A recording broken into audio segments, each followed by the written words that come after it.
The G8 summit is over, but there's still plenty of talking about one contentious issue, climate change.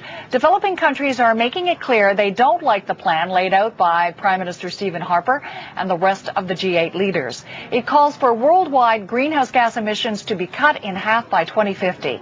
And the Prime Minister says developing nations will have to do most of the work. The CBC's chief political correspondent Keith Bogue has more from the summit in Japan.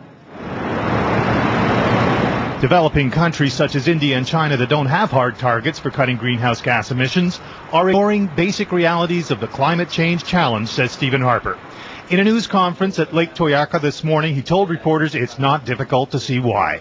The developing world is up against some simple mathematics, and you know, we've simply got to make that point to them. We've obviously got to find a reasonable accommodation that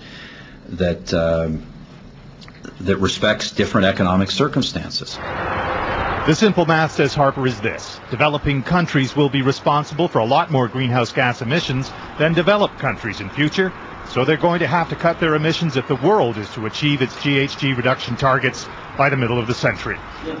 That argument was reflected in the G8's agreement that any climate change plan going forward should include the large emitters of the developing world.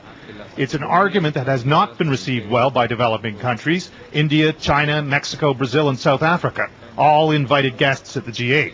We will not commit and agree to an escape clause that will make it that much easier for some of the developed countries to get out and leave only some countries to carry the burden. They want to see developed countries do more to cut emissions and do it faster. Harper suggested that's a bit rich. So I think the argument that we should do more is an interesting argument, but it can't be made by those who aren't doing anything. So I think the pressure will be on them to do something. The G8 meeting has wrapped up with some environmental activists describing it as a sideshow in the climate change battle.